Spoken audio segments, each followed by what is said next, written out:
ለዚህ ቻናል አዲስ የሆናችሁ እንግዲህ ሰብስክራይብ፣ ላይክ፣ ሼር አድርጉት። ብዙ አስተማሪ ታሪኮችን በቀጣይ ይዤላችሁ መጣ ስለሆነ ይሄ ቤተ አግናጢዮስ ነው። እንግዲህ ሰብስክራይብ፣ ላይክ፣ ሼር አድርጉት እና ያንን ልጇን ማለት ነው ከጎረቤቷ ልጇ ጋር ያነሳችውን በቅባቱ በሎሚና በቅባቱ ከራስ ፀጉሩ እስከ እግር ጥፍሩ ድረስ መልሳ በማንሳት ወደ ገዛ ልጇ ላይ ከዚህኛው ልጅ የወሰደችውን እዛ ላይ ተቀባለች ማለት ነው።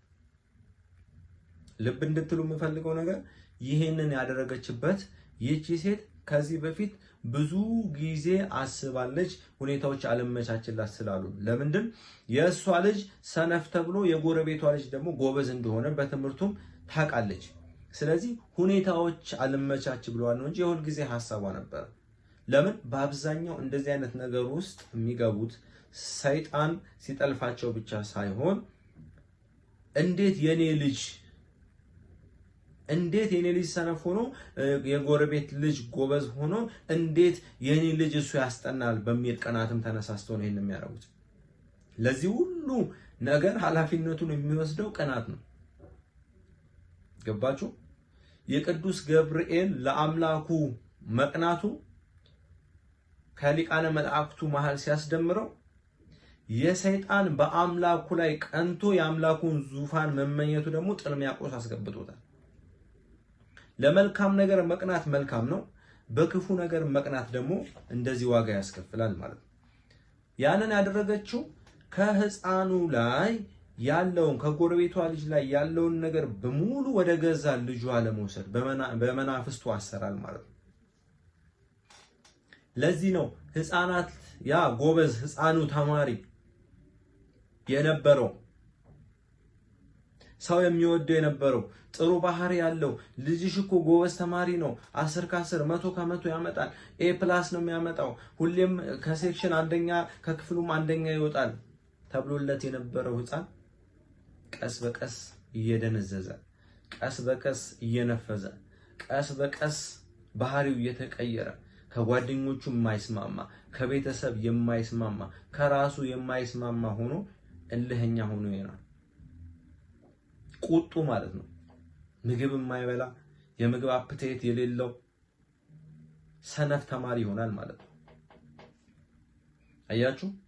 ልጆቻችሁን እንዴት አድርጋችሁ በገዛ ምላሳችሁ በገዛ አፋችሁ ልጆቻችሁ እንደምታጠፉ እኛም በዚህ መንገድ ነው የጠፋነው።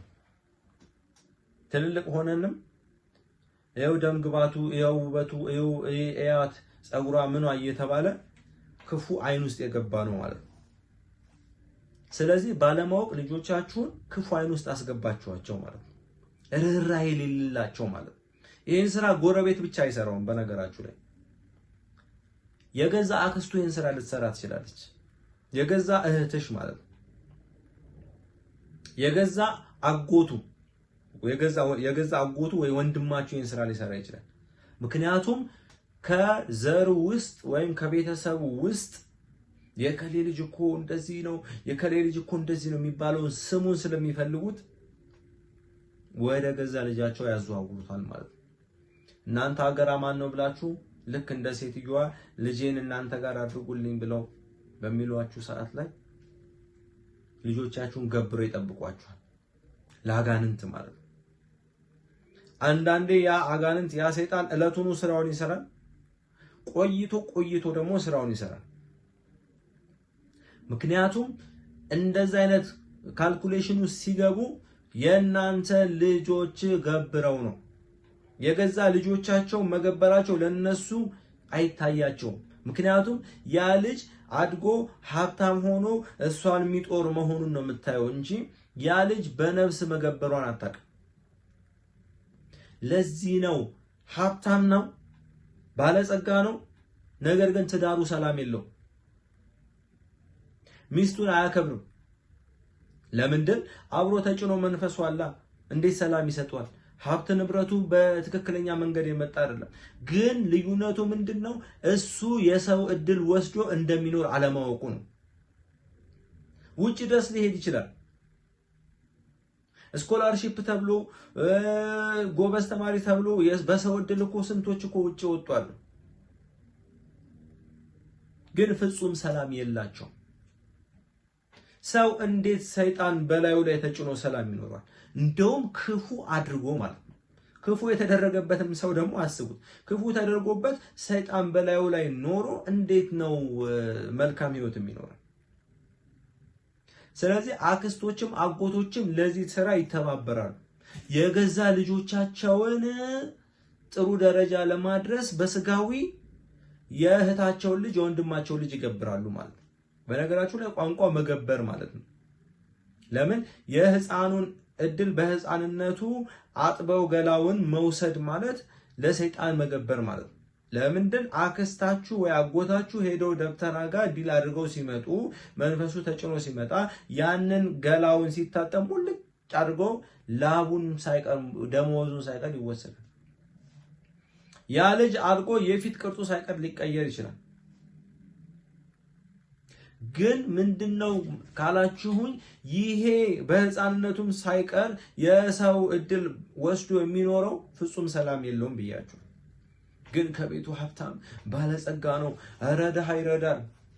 እዚህ ጋር ህንፃ ስላሴ ታስሮ እሱ ሚሊየን ድሃዎችን በሬ አርዶ ቢያበላ በእግዚአብሔር ዘንድ ይቆጠራል። በሰዎች ዘንድ ግን ዓለም ውሸታም ስለሆነች ሊመስል ይችላል።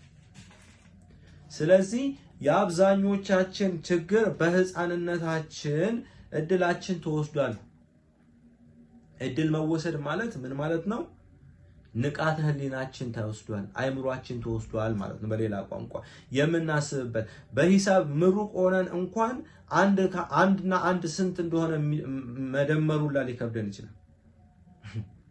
የምናውቀው ስራ ሁላ ሊጠፋብን ይችላል። እንደው ለዛ እንኳን ከደረሰ ለዚህ ነው አድገን ብዙ ትምህርቶች ተምረናል። በተለያዩ ትምህርቶች ዲግሪ፣ ማስተርስ ሊሆን ይችላል፣ እንደዚሁም ዲፕሎማ ሊሆን ይችላል።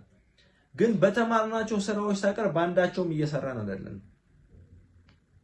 ለምን? ቀድሞ መንገድ የሚዘጋ አለ፣ አካል አለ።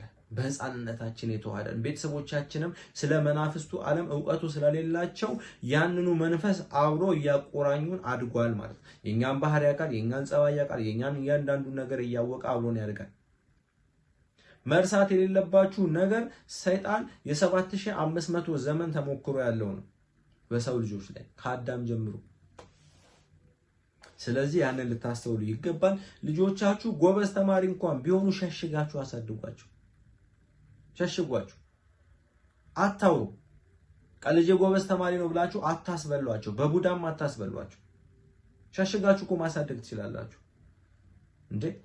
የሚገርማችሁ የ8ኛ ክፍል ተማሪ የ7ኛ ክፍል ተማሪ እኮ ሳይቀር እኮ ዛሬ ጠንቋይ ቤት የሚሄዱ አሉ። ከእናቶቻቸው የተማሩ ከነሱ የተዋረሰ መንፈስ ስላለ እማዬ ጓደኛዬ እኮ ጎበዝ ተማሪ ነች ብላ ሄዳ ለእናቷ ተናግራ እስኪ ደፍተርሽን በይ አምጪ በያትና የምትገለብጪ መስለሽ ከዛ ለኔ ትሰጪኛለሽ ብላ እናትየው ወስዳ እኮ ሄዳ ደብተራ ቤት እኮ የዛችን የጓደኛዋን ጉብዝና ለልጇ የምትሰጥ እኮ አለች በደብተር።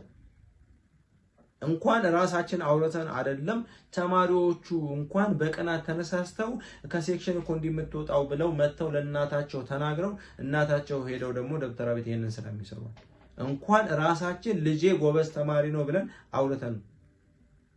ስለዚህ ከክፉ ኃይል ልጆቻችሁን መጠበቅ አለባችሁ። መፍትሄው ምንድነው ካላችሁኝ በልጆቻችን ወደ እግዚአብሔር የምንጠራበት መንገድ ብዙ ስለሆነ ልጆቻችሁን እናንተ ንስሐ እየገባችሁ ልጆቻችሁን ቶሎ ቶሎ ማጸበል፣ ቶሎ ቶሎ ንስሐ እየገባችሁ ማስቆረብ። ልጆቻችሁ መቁረብ አለባችሁ። ቶሎ ቶሎ እያስቆረባችሁ ቶሎ ቶሎ የጸሎት ህይወት እንዲለምዱ ማድረግ አለባችሁ። ምክንያቱም ነገ ትልቅ ተጋድሎ ስለሚጠብቃቸው ማለት ነገ ሰይጣን ሰው ላይ አድሮ የወሰደባቸውን እድላቸው ማስመለስ ስላለባቸው። ለዚህ ነው ዛሬ ላይ ብዙ የምንንከራተት ሰዎች ሆነ ብዙ ተንከራታቾች ሆነን የቀረነው። ስለዚህ ይሄንን ማድረግ መልካም ነው ማለት ነው። ልትነቁ ይገባል። ልጆቻችሁ ለክፉ አይን አታሳዩዋቸው፣ ተማሩበት። ቪዲዮ ከጠቀማችሁ እንግዲህ ላይክ ሼር አድርጉት ማለት ነው።